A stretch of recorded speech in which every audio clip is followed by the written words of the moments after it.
avec. C'est notre moment. Dites oui aux actualités dans votre journal TV. Uprime. Manolotra ho anao ny vaovao. Investissez dans une valeur sûre. Choisissez Uprime.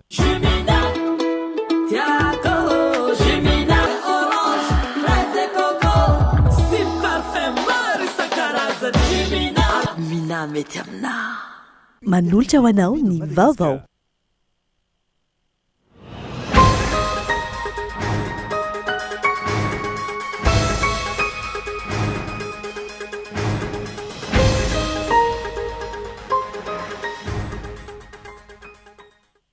Maro ireo midodidodina eto an-toerana any amin'ny siatriraisampirenena mitondra fanampiana ho arotraboina vokatry ny fandalovan'ny rivo-doza Gezany voapirofo ny firaisan-kina ao anatin'izao zavatsarotra lalovan'ny firenena izao.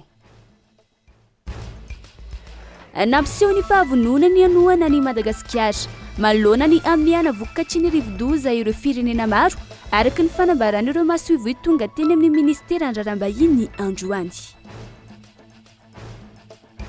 Ny verina manakaiky ny Madagasikara nanomboka androany ilay rivo-doza Gezany ka manambana voakasika ny tapany atsimo andrefanosy amin'ny alalan'ny alondrano sy ny rivotra. Nahazo filazana miloko maitso manoloana izany distrika any Ampany andrefana Belo ary tsy ho be raha ny fampitambavao ny foibe famantarana ny toetry ny andro. Efa lasa materialista ny tanora ankehitriny ka tsy mandeha intsony ny tsena voninkazo rehefa fetin'ny mpifankatia hoy ireo mpivarotra. Mivadika vola sy fitaovana hafa sarobidy ny fanolotra hoy ireo mpivarotra nanaovana fanadiadiana. Eo amin'ny maresaka iraisampirenena, eo anatrehany ireo filohan'ny fanjakana Eropeana ny fanamory androany asabotsy nandritra ny andro faharoa ny fivoriana momba ny fiarovana. Ny antsony Eropeana mba hanaraka ny fomba fijeriny Donald Trump momba ny filaminana maneran-tany ny lehibe ny diplomasia Amerikanina. Ny antsiprian'izay no arahantsika ato anatin'ny fampalalam-bavao.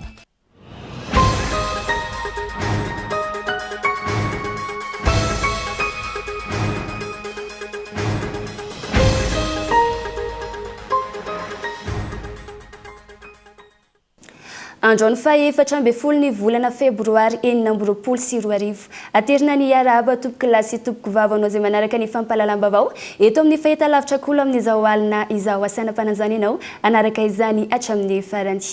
Maro ireo midodidodina eto an-toerana na any amin'ny sehatra iraisam-pirenena mitondra fanampiana ho an'ireo vokatry ny fandalovan'ny rivo-doza Gezany voapirofo ny firaisan-kina ao anatin'izao zavatsarotra lalovan'ny firenena izao. Eo anatrehany izay tokony efa hisy ny paikadimpanjakana na miatrika tranga toy izao na araboly izany na ara-pitaovana indrindra ny fototra-fitrasa matoa andatsoratra ny fampalalam-bavao mahakasika izay.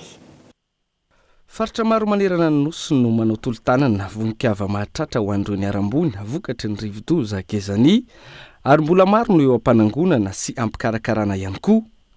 Fiatsika ahitana taratra fa iray tsy mivaky ny malagasy tsy voazarazara ny politika fihavanana sy finoana. Tanana visy havanana ka izay didy marary ary izao voapirofo amin'ny fifanohanana fihavanana sy firaisan-kina izao. Manao izay tratra, manao izay vita ny malagasy ho an'ny mpiray-tanindrazana aminy fa tsy mitaza-potsiny ihany koa ireo mpiara-mombonantoka ara-bola sy ara-teknika sy ireo fikambanana iraisam-pirenena maro. Tranga izay hitarafina fa misy miaino ilay fanjakana rehefa nanao antso. Misy miaino ka ireo namaly sy mamaly ary amaly ireo ny rehetra. Ny mpitantana raha teo naneo ny fahavononany ampiatra ny mangarahara araka ny antso efa natao. Miatrika isika izao ary miezaka mitraka eo anatrehan'izany indrindra no iandrasana ny aminy hoe anao ahoana ny ampitso. Efa io voapirofo io ary azo tsapahitanana ilay fiombonany malagasy. Efa ireo fa maneho ny fahavononany ny fianakaviam-be iraisam-pirenena. Ao anatin'ny fahoriana no ahitana ny tena namana hoy ny fomba fiteny ka ireo ary izy ireo ary tombola be ny osisa. Eo anatrehan'izany tokony efa hijery sy hibanjana sady ny ampitso sy izay ho afaka ampitso ihany koa ny rehetra. Na nisam-batan'olona izany, nisan'ny tokantrano mipaka amin'ny firenena iray manontolo. Singana anatin'izany ny mpitondra fanjakana na mpindramina ny fahefana, mahay sy mahalala ilay gouverner sy prévoir. De ahoana ny ampitso satria ny fiainana mitohy ary tsy handrandra fanampiana lava izao satria fanavaozana izao.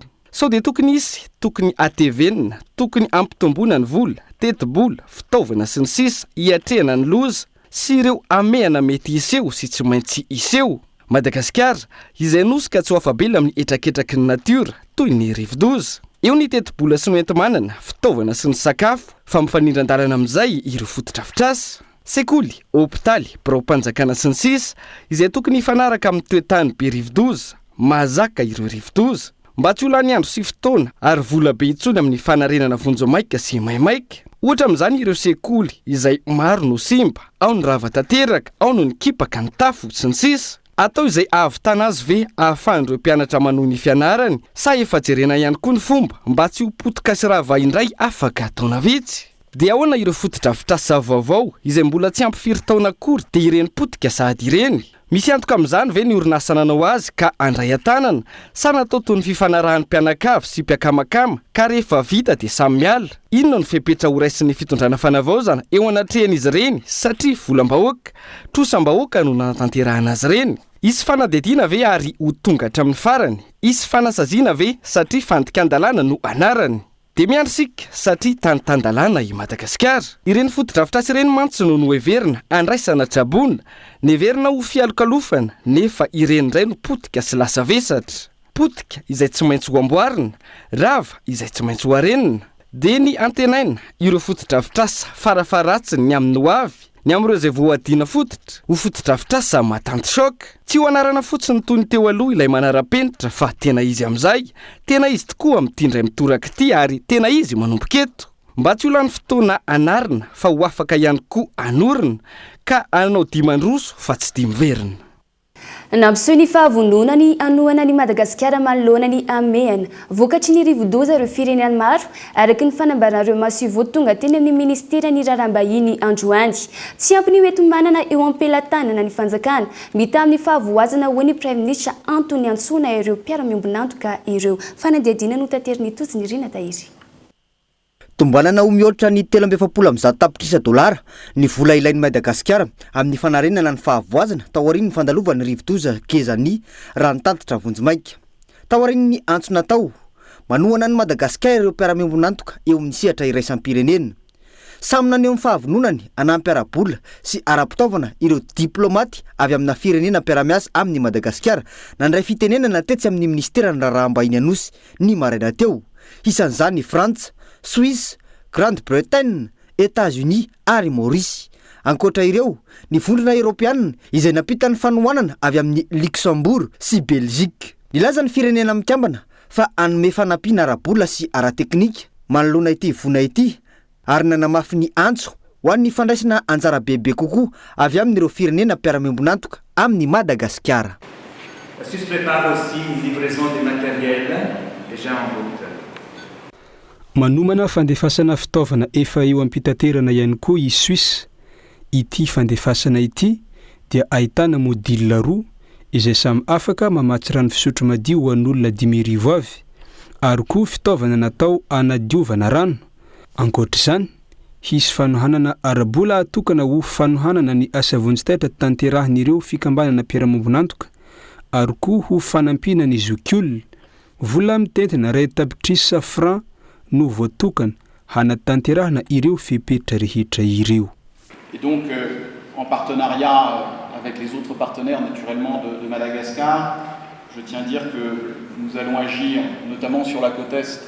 Noho izany, miaraka amin'ireo mpiara-miombonantoka eto Madagasikara dia anao etsika izahay indrindra any Tsinanana hifantoka amin'ny sehatra telo izahay araka ny fangatahan'ny gouvernemanta malagasy. Voalohany, ny fanokafana sy fiarovana amin'ny lalana fidirana mankany andefa sambo mpanao fisafona an-dranomasina izay rapitso alahady. Ity sambo ity dia misy fitaovana ahafahana mijery sy mandrefy ny fahambanin'ny ranomasina mba anadio sy anokatra indray ny fidirana ao amin'ny siranantsambon'ny toamasina. Raha ilainy dia anampy amin'ny fanesorana ireo sambo vaky napotika manakana ny fahatapahan'ny fanampiana avy any ivelany. Faharoa, eo amin'ny resaka rano fisotro madio ho tonga amin'ny alatsinainy eto Madagasikara ny vondrona mpamonjy vony manodidina ny 50 eo hanampy amin'ny famatsiana rano madio. Farany eo amin'ny resaka fialofany manomboka amin'ny tapaky ny herinandro dia ho tonga ny lay sy ny fitaovana ilaina ary koa ny kitapo fanadiovana rano mba hanampiana ireo olona traboina. Avec l'arrivée à partir du milieu de semaine d'une quarantaine de mètres cubes de tonnes de tentes, d'ouverture et de kits de purification. Tsy irery Madagasikara hoy ny Premier ministre teo alohan'ny fikambanana sy maso ivomaro fa manana mpiara-miasa sy mpiara-miambonantoka aminy. Tsy tonga hitanisan'ny filana ihany fa maneho ihany koa ny fanoloran-tena sy ny fahavononana, hanavitra ny hainy mpiara-belona, hanorina fampandrosoana maharitra. Antoka no omen'ny Premier ministre lehiben'ny gouvernemanta manoloana ireo diplomaty ny amin'ireo fanampiana rehetra voaray anatin'ny mangarahara sy ny fahitsiana. Izy ny lamima manokana ary hoentitra ny fanjakana amin'ny endrika fanodikodinana na kolikoly amin'ny fanomezana voaray. Ao anatin'izay mangarahara izay, azo arahana avokoa ny fikirakirana sy ny lamima rehetra mandra-pahatonga an'izany eny amin'ireo mpisitraka. Ny kely anana ny ahiratra zay no vao miantso vonjy. De zay zany anao an'io zay de angataka koa zay solotenan'ny filohan'ny fanavaozana ny Repoblika mba angarahara tanteraka zay vola miditra de fantatra hoe tia niditra ato de tatsy nalehany de zao nampiasana azy. De fa tenenina zany fa amin'io tsy misy détournement io, tsy misy corruption io, fa zay tokony alehany de ho arahana io de ho atao fantatra reo mpanao gazety da avoay somatsara. Raha sanatria zany misy manodikodina de zany mangataka avoay ho hitam-bahoaka. Androany niona tamin'ireo maso ivosy iraka avy amin'ny firenena mikambana sy fikambanana iraisam-pirenena maro ny Premier ministre sy ny ministry ny atitany ary ny tale jeneraly ny BNGRC na ny Bureau nasionaly misana ny fitantanana ny tandindon-doza sy ny loza. Mahakasika izay lafim-baovao izay atranty manoloana ny fahavoazana lehibe nateraky ny rivo-doza gezany naneho ny fiaraha-mioro sy ny fahavonona ny fanolotanana amin'ny Madagasikara ny banky iraisam-pirenena.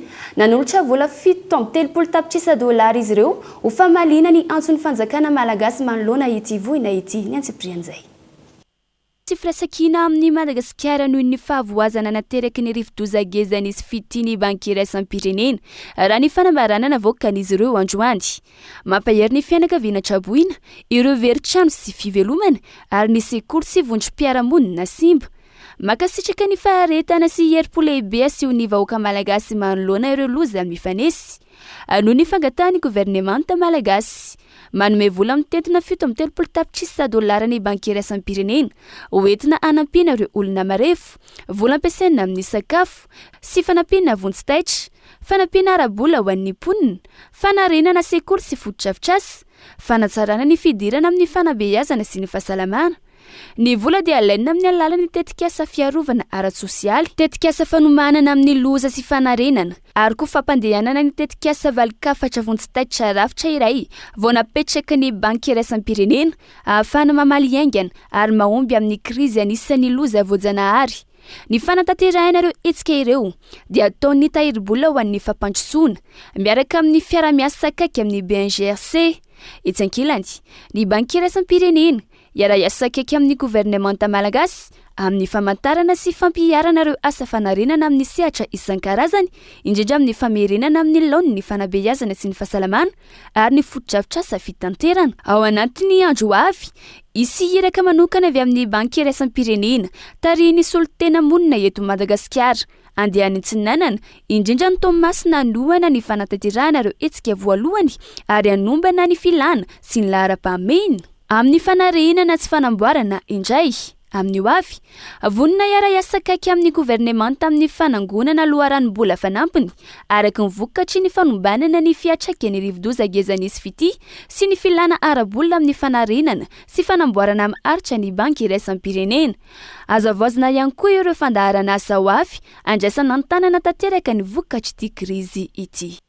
Fapotika hatrany amin'ny 5,900 ireo foto-drafitrasa ny jirama automasina taorian'ny fandalovany rivo-doza gezany.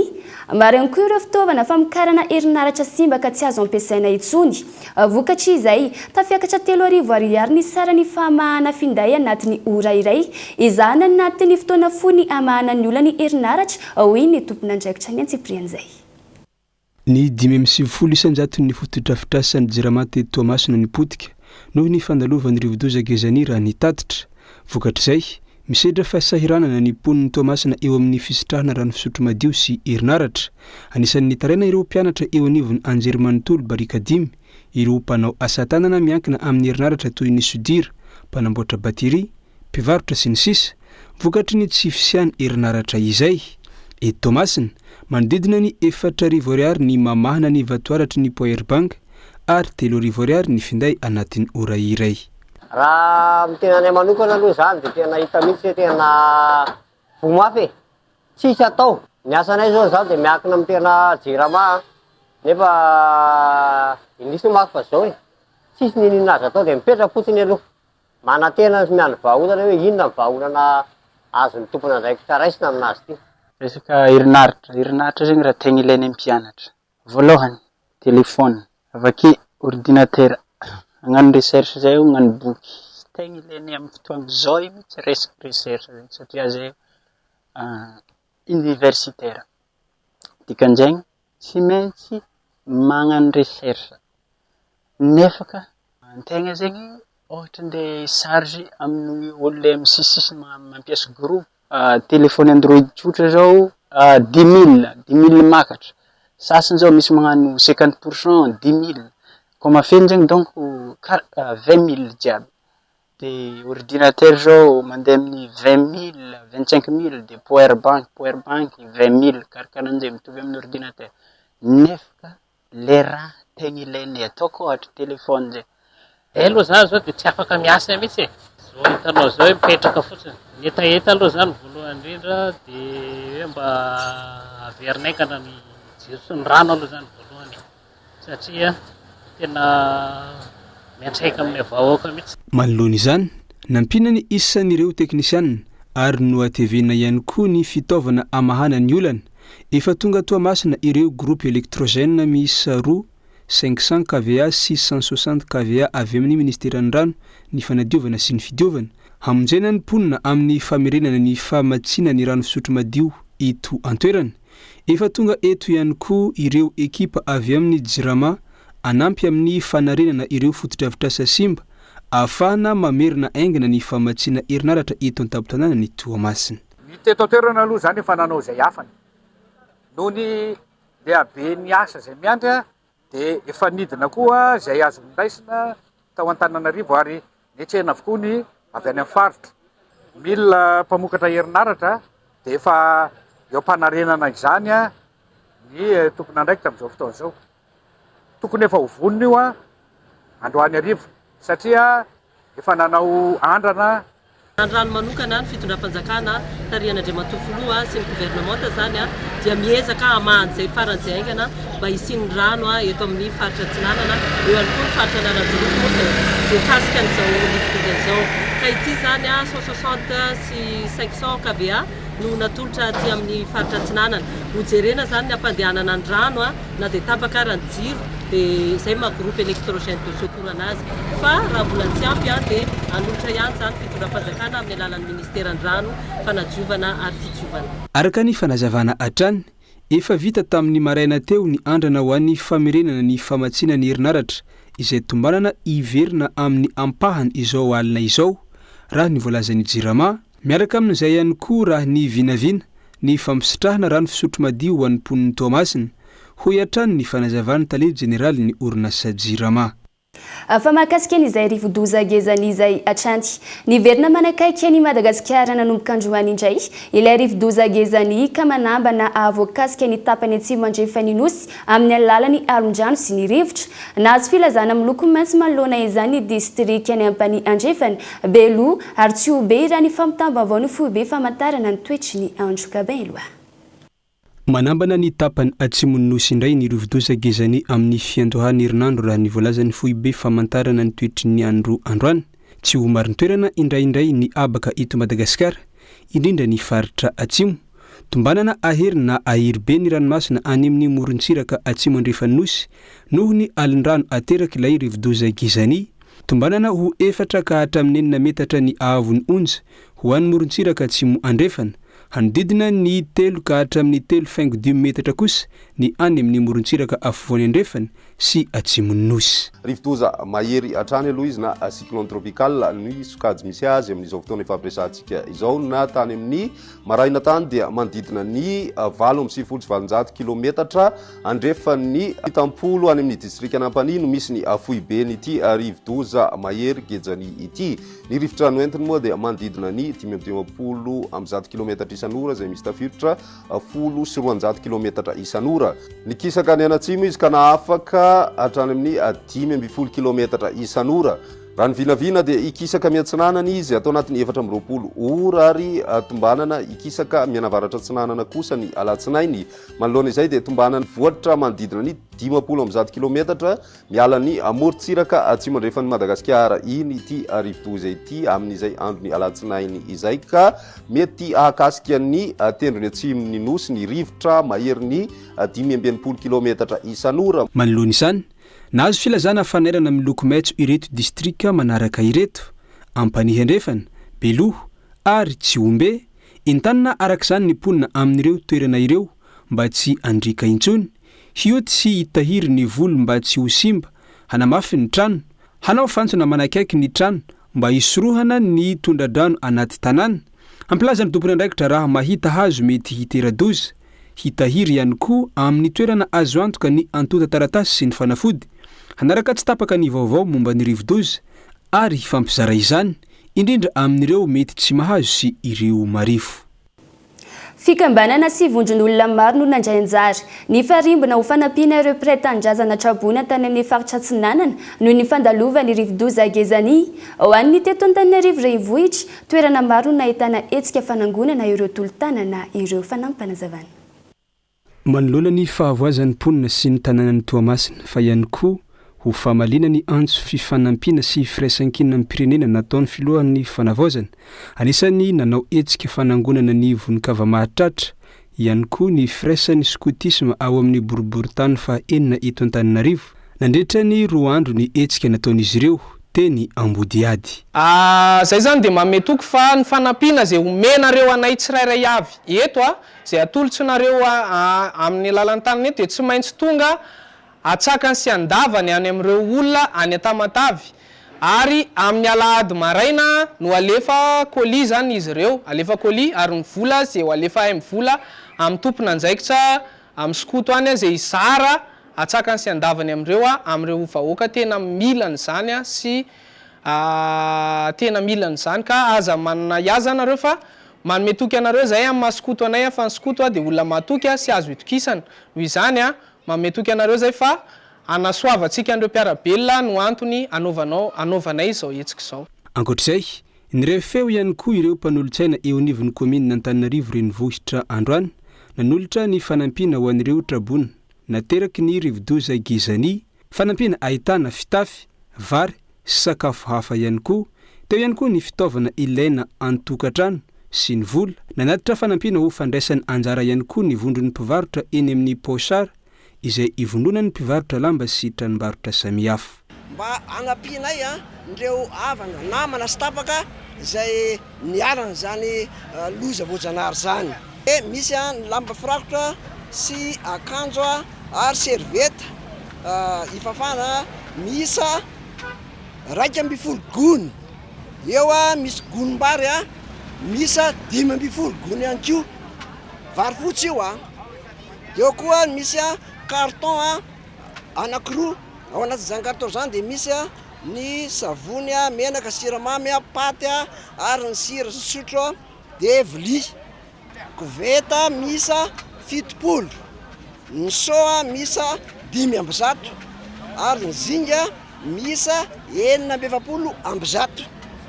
Tsy ivina fa niainga omaly hiazo any Toamasina ireo andiany voalohany amin'ny solotenany CIA ahitana mpamonjy vony, mpitsabo, polisy municipal hanome tanana ireo avana tra-pahasahiranana any antoerana ary tohy hatramin'ny rahapitsy kosa ny fandraisana ireo tolotanana ho an'ny poniny Toamasina izay hita eny amin'ny parvia Analakely sy eny amin'ny tranomboky pirenena Anosy izay karakarain'ny vato sy ny fizato.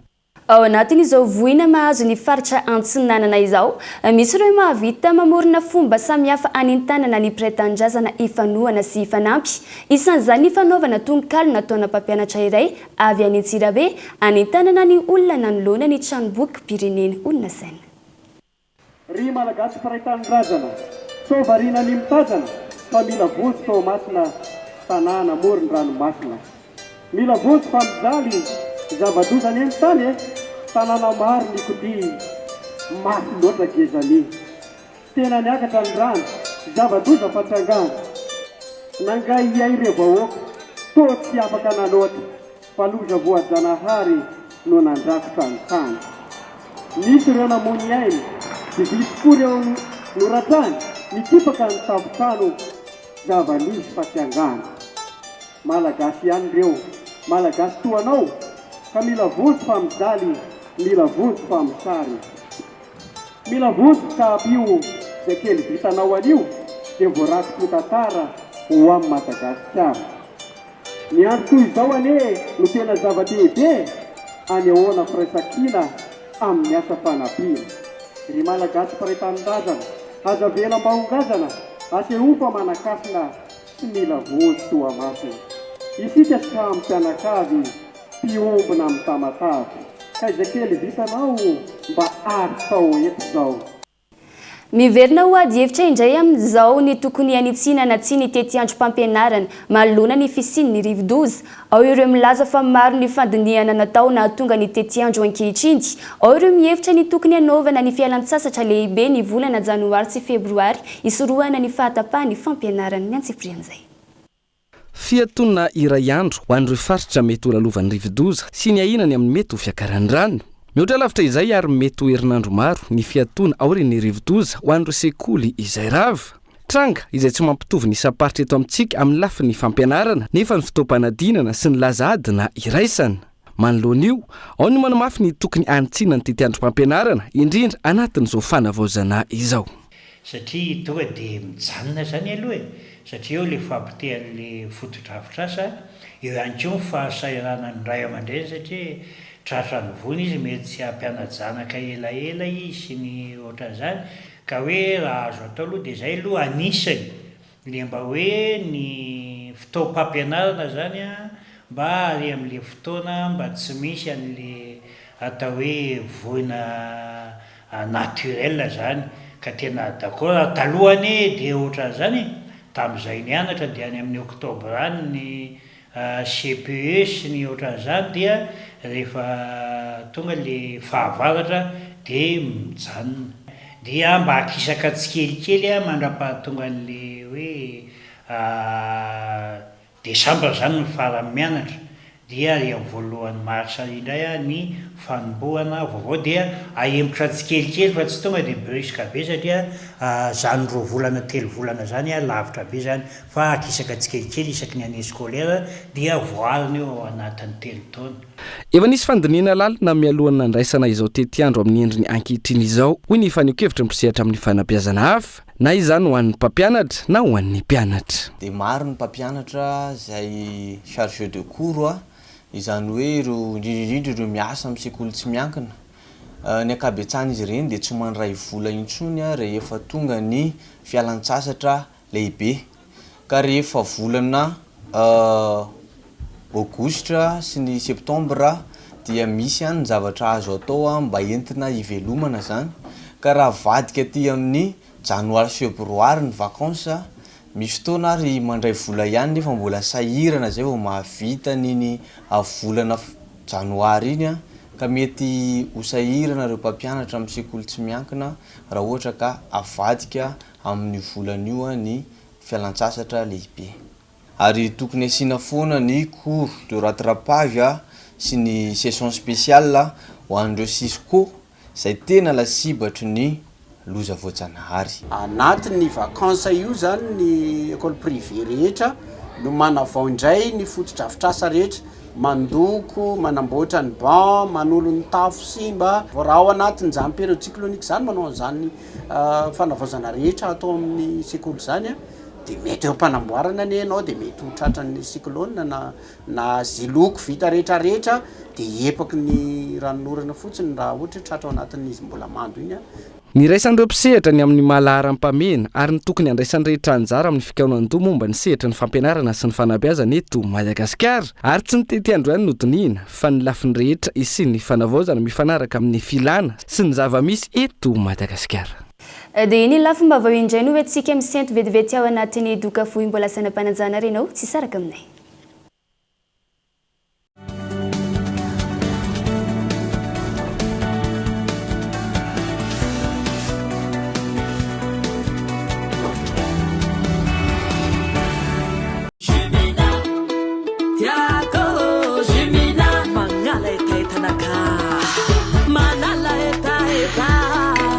Itanao pivatraretraretra meilleure qualité mitondra vitamine C. Jumina ni goût tegna naturel tsy pirate fa tegna réel. Café orange, fraise et coco si parfum maro isan-karazany. Jumina avy roche alle tegna torche. Mina mety aminà. Weekend ado boost cool fiti ny 14 ka hatramin'ny 15 febroary nividiana mora plus 2000 dia mahazo bonus cadeau zato isan-jato mitoko avy roa ny SMS sy méga azonao zany hoe lasa SMS zato sy 200 méga zany rehetra zany amin'ny vidiny 2 ariary foana tsy dioaingana ny dièse 322 étoile 32 dièse. Yes.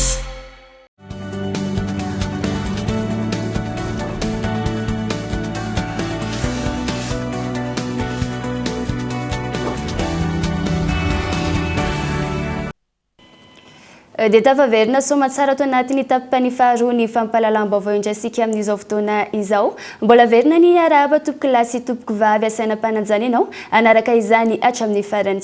Ho fanampiana ny mpiarabelona nanolotra vary sy fitaovana ho arotra-boina vokatry ny rivo-doza fity tao Mahajanga ny ONG Direct Aid. Anisany fahasahiranana ny mpiray tanindrazana ho izy ireo ary amin'ny fotoana toy izao no anehoana firaisankina anatin'izao tolotanana izao koa Mahajanga. Namaly ny antso nataon'ny fitondram-panjakana manoloana ny takaitrana velan'ny rivo-doza fitia teto Mahajanga ny ONG Direct Aid ka nanolotra vary sy fitaovana ilaina amin'ny kojakojan-dakozia miteny bidy 520 sy 300 tapitrisa ariary ho an'ireo tokantrano voamafy tamin'ny rivo-doza fitia teo iny. Namaly ry zareo avy tamin'ny Direct Aid izay saorana an'izy ireo izay tonga eto ihany koa nanatitra ny ireo fanampiana ireo dia amin'izao zany atsika hiditra amin'ny fizarana ireo fanampiana ireo arakaraky ny filana sy araky ny fahefa-manome avy ety amin'ny Direct Aid ka manantitra ny fisaorana ho an'ireo avy amin'ny Direct Aid izay amin'izay fanomezana izay. Olona mahery ny arivo no itsinjarana azy reto amin'ireo fokotany tena voamafy tamin'ny rivo-doza fitia iny. Sotra betsaka ny vepanina ny Mazenga zany dia makasitraka koa ny Direct Aid satria anisany nitotona fotsiny araka amin'ny vepanina koa izy ireo dia makasitraka indrindra tompoko. Makasitraka zay fa totosa tsara ny programa jiaby tsisy fitaka zavatra rehetra faly zay ka ravo nazo raha tsara avy taminao fa makasitraka tompoko. Fanombohana sy fanamariana ny fizarana ihany no natao tato amin'ny complexe sportif ity ho ny filoham-panorona ny fikambanana hanjary raha ity solombavam-bahoaka Afakandro Christian izay mpiara-miasa amin'ny ONG Direct Aid angadina nanana sy vina ahitana azy reto. Nanolotra koa moa zany tsika noho ny fiara-miasantsika amin'ireo organisme internationaux moa zany izay ahafahantsika koa zany anampy bebe kokoa koa zany ny faritra Antsinanana sy Alaotra Mangoro amin'izao fotoana izay fampiasantsika zao dia efa misy ny fanomezana vary 500 sac zay avy amin'ny fanomezana anjara raha ity izay fiara-miasa amin'ireo namana avy any ivelany Madagasikara. Vary, paty, siramamy, sira, menaka, koveta ireo no indray azon'ireo mpisitraka izay ahenika any amin'ireo fokotany misy ireo fianakaviana lasibatra mivantana tamin'iny rivo-doza fitia iny. tokony islamma mazava momba ireo tanimpanjakana hoy ny mpisehatra amin'ny fananantany. Maro tanimpanjakana efa nohajarin'ny malagasy 10 taona no tsy afaka angatahina noho izay lasa misoratra amin'ny ministera teorina ka mivadika fifanolanana eo amin'ny malagasy sy ny fanjakana fanadidina no tateriny onina saina.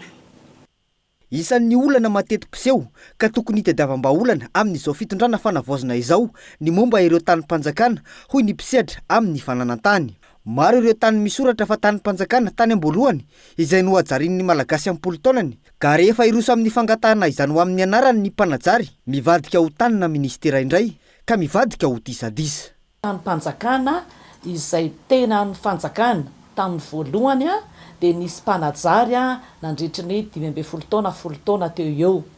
Tsy nisy naneningely izy fa nizaka toy ny tompony. Ary naka juridika tamin'izany fotoana izany dia misoratra amin'ny tanimpanjakana eta malagasy samy amin'ny fanjakana. Rehefa tena nikarakara amin'izay avy aty aoriana dia lasa indray nisoratra tamin'ny eta malagasy affectena amina ministera anankiray. Dia miantso anareo mpitondra fanjakana ny ministra ny fananantany sy ireo ministra izay andraiketany reny affecté amin'ny zareo reny ny tanin'olona izay nangatahana mba hijery akaiky mba hamerina ny zoma feno matompo tany andren'olo reny fa tena mijaly izy ireo satria nanajary taloha an'ilay affectation an'ilay tany izy. Misy ihany koa ireo tanina ministera misy malagasy manajary raha ny fanazavana trany. Raha alain'ilay ministera izay tompony ny tany tokony ho jerena sy ho hajaina trany ny zony ny mpanajary. Le iza efa na ministera zay afa na ministera no anajariana manana droit feno ministera amin'izay fotoana izay na mety anao convention zareo ny mpanajary an'ilay tany sy ny ministera raha tsy ampiasain'ny ministera le izy dia tokony hijery akaiky mihitsy ny ministera isatsokajy ny tandrefy amin'izay jary miteraka savorovoro eo amin'ny mpanjifa sy ny ministera izany satria ny antony efa miorina eo amampolo taonany maro ireo mpanjifa ireo rariny loatra le ministera anankiray raha miditra amin'ny fangalana ny taniny ary rariny koa izy raha hoe anao fifampirarahany amin'ny olona satria tombontsoan'ny olona no jerena amin'izao fotoana izao vahoaka malagasy zany amin'izay fotoana satria ny ministera ny anisan'ny mpiandry vahoaka ihany koa Tokony anatin'izao fitondrana fanavozana izao no hitondrana vahaolana amin'ireo olana matetim-piseho sy sakana amin'ny fampihavanana ny malagasy amin'ny tany ny hoiatrany ny faneho-kevitra. Ankoatry ny famahana ny olana eo amin'ny boky rovitra sy ny fanamantisa-molaly, tokony hojerena ihany koa ny momba ity tanimpanjakana ity.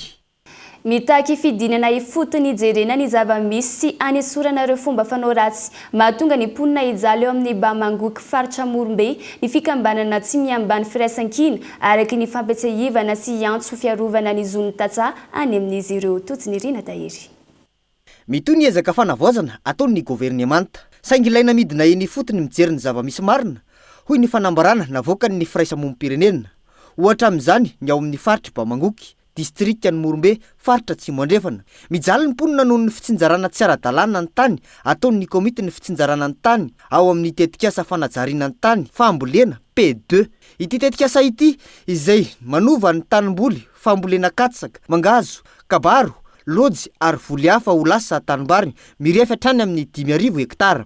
Maro amin'ireo tantsano tsy afaka miditra amin'ny tany intsony raha ny hafa kosa nahita ny tany nomena olo-kafa. Tamin'ny 4 febroary 2024 lasa teo, olona maro no samborona noho ny fiampangana azy ho mikasa hamono momba ity ady tany ity izay misy mbola voatazona vonjimaika raha ny fanambarana nataony ny fikambanana voly rano tsy miambany firaisan-kina ny firenana manombo ao Mangoky. Ireo voasambotra hafa dia navotsitra vonjimaika.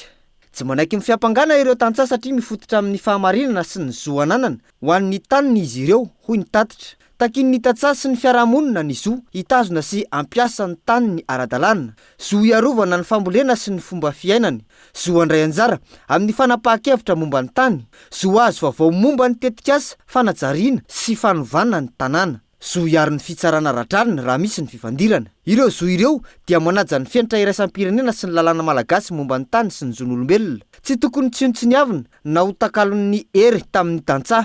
Manana zo azo vaovao mazava ny tantsa momba ny fanovana ny tanàna. nitetikasa fanajariana ny tany ary nizon'ireo ankolafy hafa ao anatin'ny faritra hoy ny fanambarana.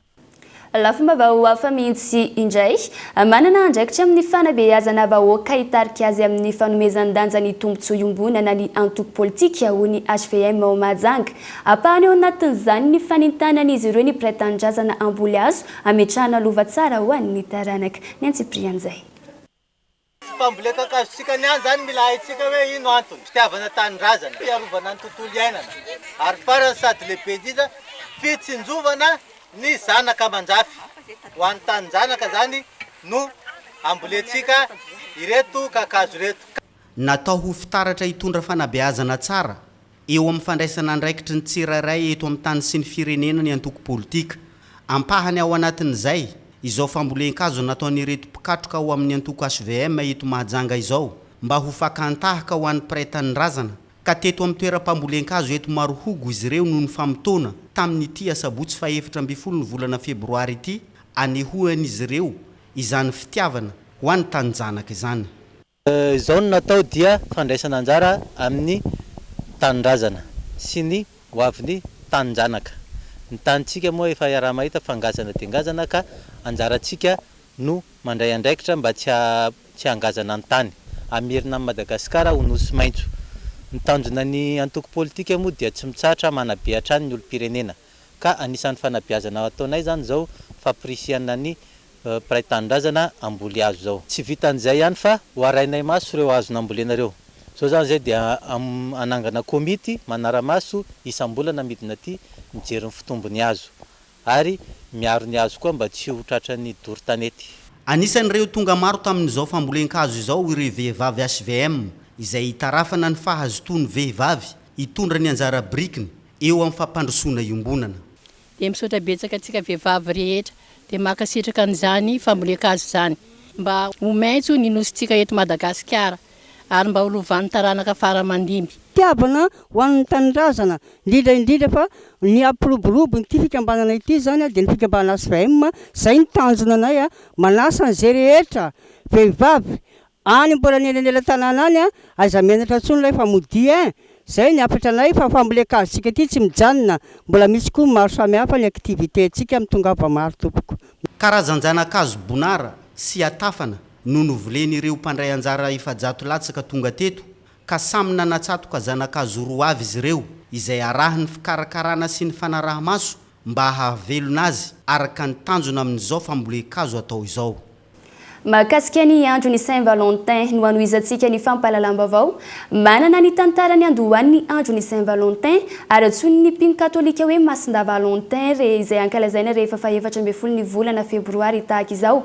Nitondra fanazavana mahakasika izay mopera Hervé Rasolofaromanana atao anatin'ny zanam-pandarana Fantaro Dawary.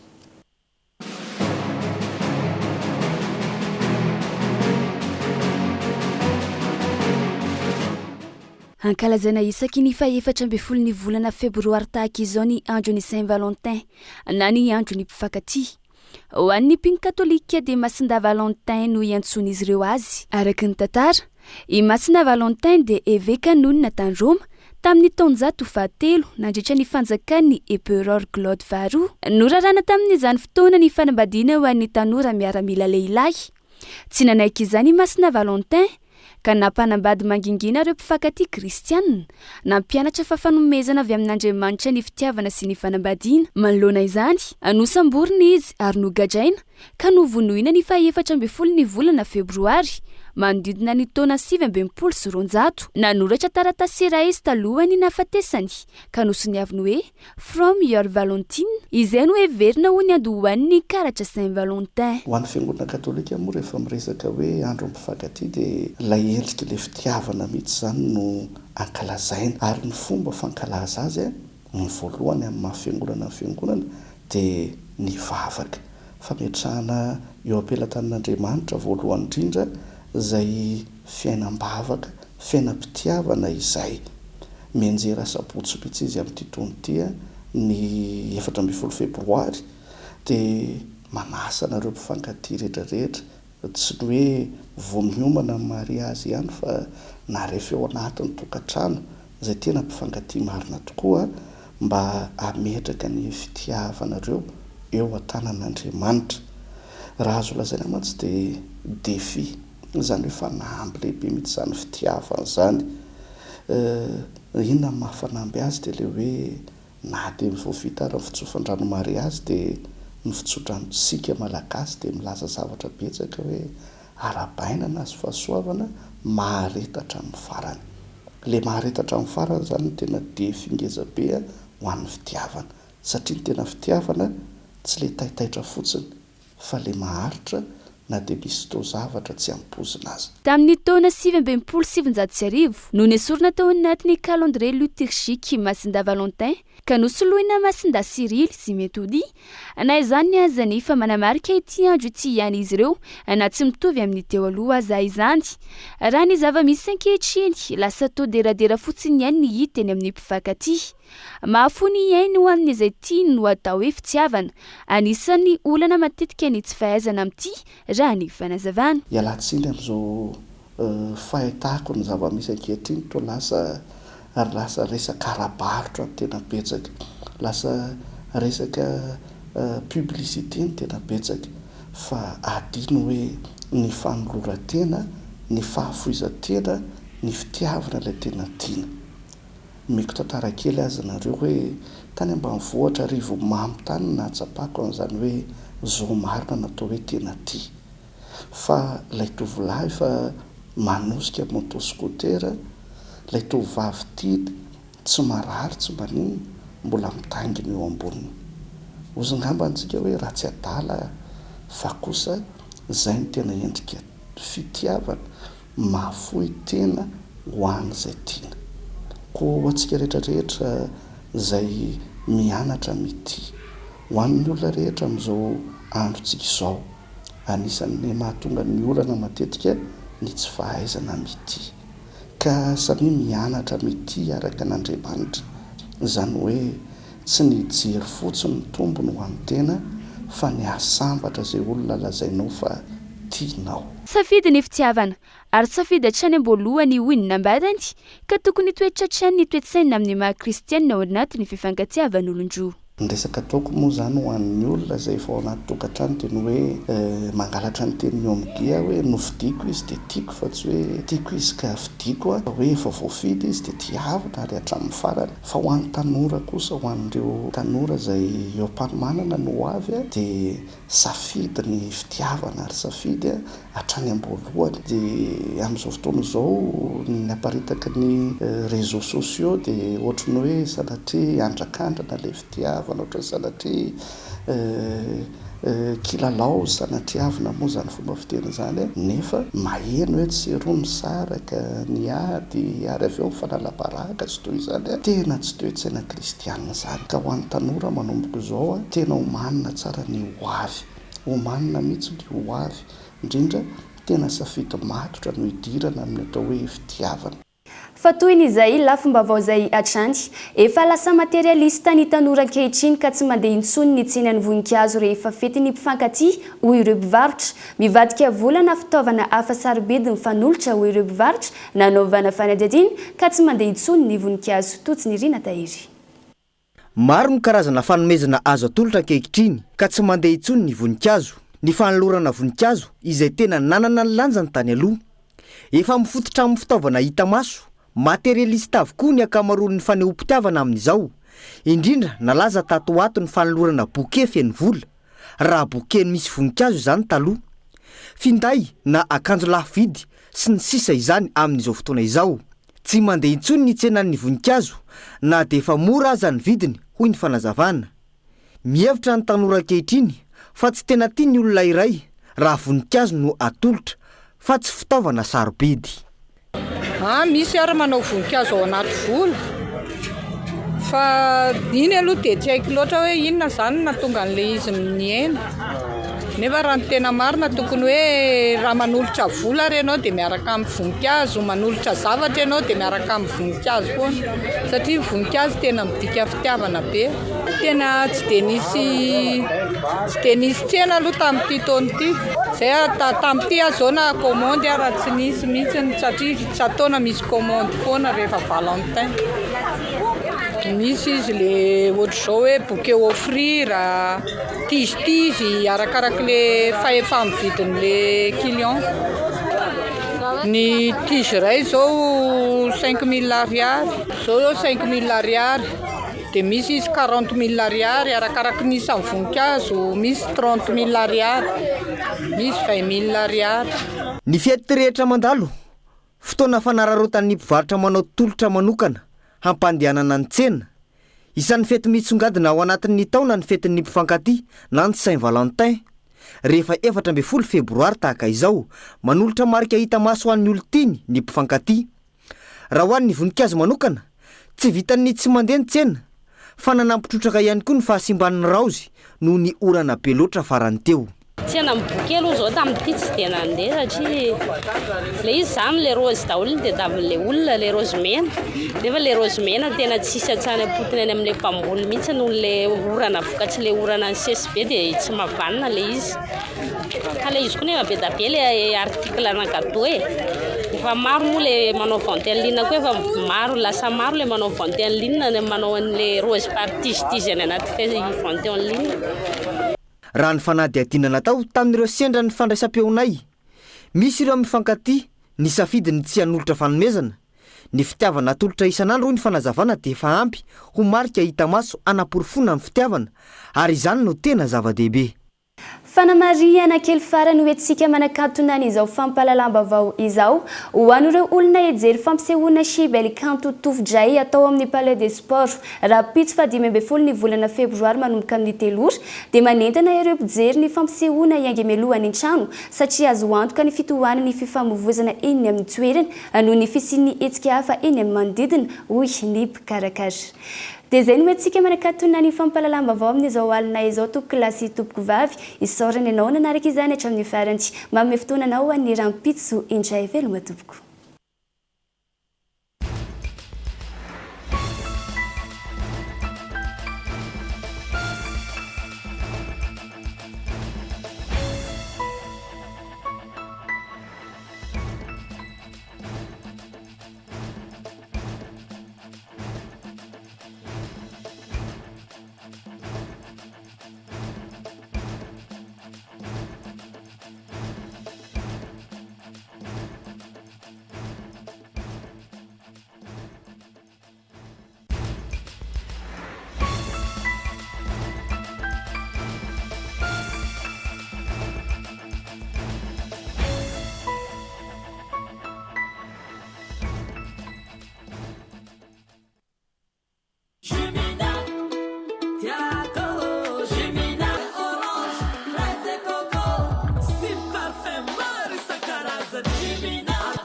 Mety amina nanolotra ho anao teo ny vaovao.